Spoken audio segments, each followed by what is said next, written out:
Hey guys, Kyle with Dirt Bike Channel here. Today we're going to be installing this Lectron carburetor on our KTM 300. This is going to be an installation video showing you how to install this on your bike, the things that you're going to need to know, how it's all got to be done. It's not difficult, but we're going to go through that today. All you really need are a few basic tools to be able to install this carburetor on your bike. First thing we're going to do though is we're going to remove our fuel tank. So you're going to need the sockets for that and anything else required that way.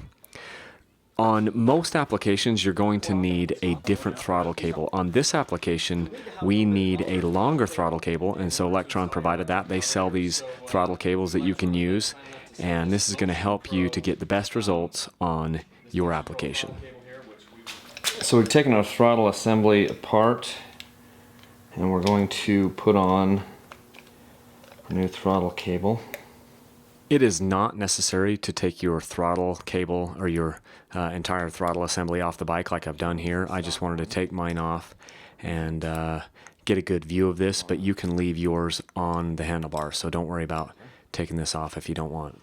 I try to get these lined up as closely as they can, routed, and you'll see that the throttle cable that Lectron has sent me is a few inches longer here than what I've got stock, so this has got to go on. Here we're installing the top end of our throttle cable back into the throttle assembly here, and then we'll put that back on the handlebars. This really is not difficult. This was the thing that I was worried about the most, to see if this was going to be something that was complicated, and if you're going to be installing this carburetor, you're probably competent enough to do the throttle cable too, so don't be too concerned about that. Now we got that all back together and got the boot back on, and we're ready to slip this onto our handlebars.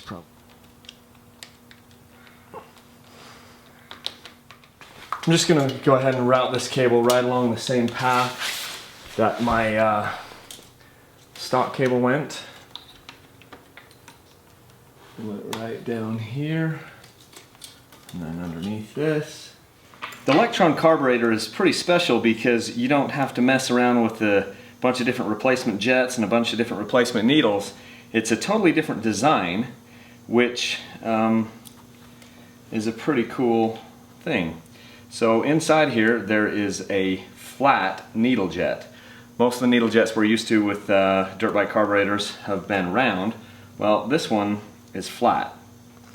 And that flat side is always supposed to stay facing the motor.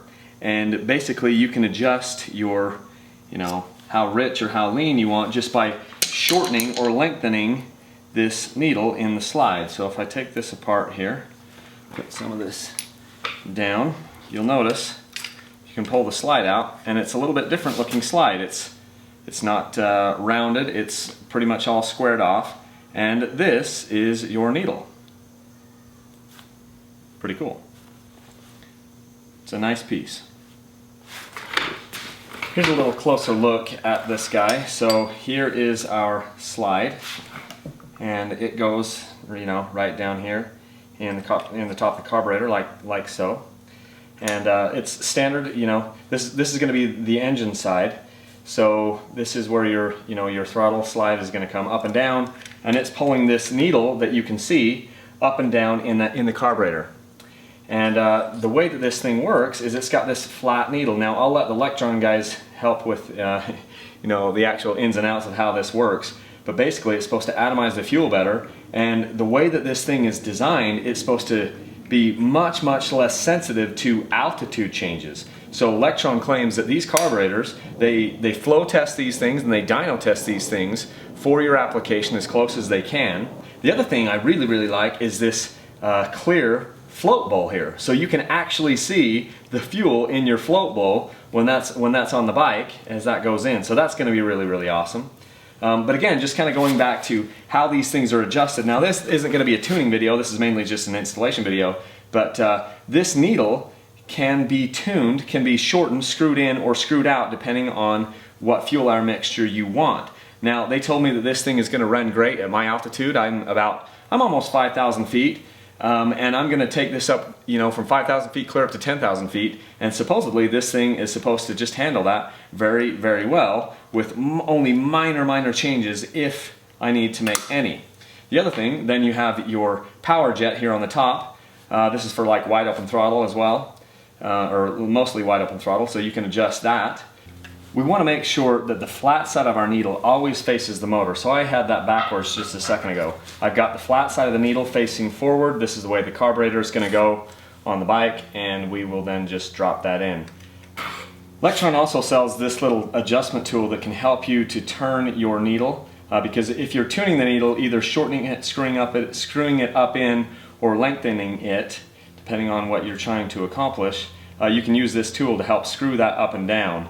Then when you've made that adjustment, let's say you've made like a quarter turn adjustment or something, you would take it, push it up into the slide, and then you can rotate it back around to get that so that it's going to be facing, the flat side facing the motor again. So double check that we've got that correctly, which now that we do, here is our idle screw, here's our power jet screw, here's our slide, and I've got the needle facing the right way, so that would drop in there, and we'll go ahead and install this. First things first, we got to take our old carburetor off. I've taken carburetors off for a few different reasons in the past, and it's not difficult at all. You're just loosening these two hose clamps and making sure that your fuel line is off, and that's pretty much it.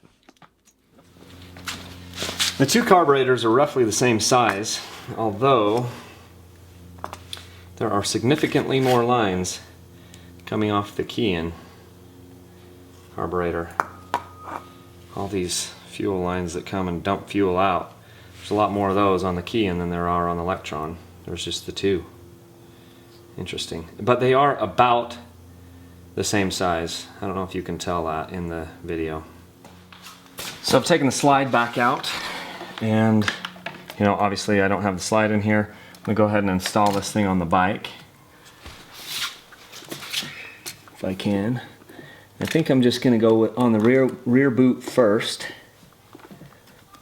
and then just sort of pull this thing back if I can get it to stay on the rear boot. By installing the back of the carburetor first onto the airbox boot, it kind of lets you compress this thing back in and line it up on the front. I think that's a lot easier way to install than trying to install the front part first and then working to get the back in, at least in my experience. Pop down in there, there it is. Make sure that boot is good in the front and the rear, and that should do it. Just make sure that that boot is okay all the way around. The boot on the back looks a little long now, but no, it's popped in. It kind of snaps in there. They've got it machined. If you can see that, they've got it machined up here so that will go in, and it feels snug and secure. Looks good to me all the way around, so I think I'm happy with that. Okay, now we've made sure that the routing of our throttle cable is good, and we're going to take the top of our carburetor and just thread it on our throttle cable. Get that down, and we'll use the lock nut here and tighten this up. One of the things I'm really liking about this Lectron carb is how simple the slide is and how simple this is to put together. As you can see, there's no, if you've been messing around with the KTM carburetors, you've got a bunch of funny stuff you got to do to get your throttle cable into the slide. On this one, you just pinch the spring together and drop your little throttle cable down in the slot. There's no nuts to play with or any funny little things that have to happen. So this is very simple, and I like that. Okay, at this stage we are ready to run this slide down into the carburetor. Now again, make sure that the flat side of your needle is facing towards the engine, which it is, and we'll just carefully drop that thing down inside there, line up our gasket, and before I put any screws in this, I'm just going to make sure, I'm going to put this upright a little bit, adjust my throttle cable, we'll make sure that's going to pull through, and sounds like it is. Okay, so I'll go ahead and put some screws in. Okay, now we'll just tighten our hose clamps back up on this thing. These things don't have to be super tight. You just need to be on. You don't want to over tighten these things. Just to where it's pulling the boot when you're wiggling it. Okay. Go ahead and put our fuel hose back on. This one on that side and this on this side. Okay. So the float level is supposed to be preset at the factory. We'll go ahead and turn on our petcock and see if we can see the fuel go in and fill up that float bowl. Let me make sure that the exposure is set right so we'll be able to see it. Brighten this up a bit. And there it goes. Up and stop. Now that float looks pretty high. We'll have to monitor that. Okay guys, we've just installed this carburetor, the Lectron on here. All I've done is I've turned on the fuel. I have not hit the starter yet. We're going to see if this thing will start. It's got a choke. I'm not going to choke it. I'm just going to see what happens. And this is for all the money. Let's see.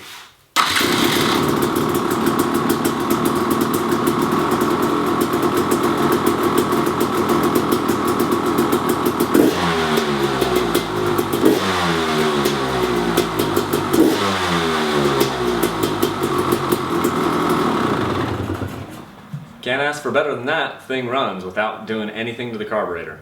That's the installation of the Lectron carburetor. We'll have to see how she performs. I've done no tuning to this carburetor. You've just seen me install it. The only thing I've done is taken it around the block and gotten some heat in the motor, kind of got it warmed up, and I was doing a test to see if it's too rich, too low on the low end. One of the things that I will do is bring the bike so it's idling in first gear, just about to die, and then I'll go whack and just go full throttle. And generally, if a bike is not jetted right, it will bog, whoa, and it'll pick up. This one is so crisp and so response without any adjustment.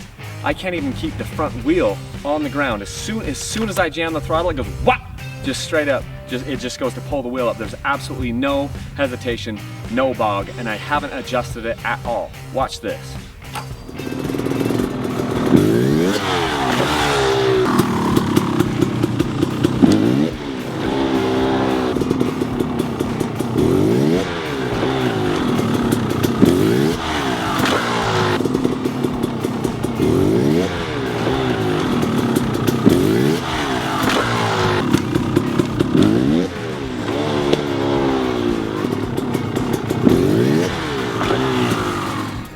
Guys, obviously that's just one test. I'm going to put a bunch of tanks of gas through this before I make my final decision on exactly what I think and is it worth it. But right now I'm thinking that's pretty slick. It is so responsive right off idle. It's definitely got the right metering in the pilot circuit, in the idle circuit, and it feels like it's running really crisp, really clean. So more to come on that, but right now I'm pretty stoked about this carburetor.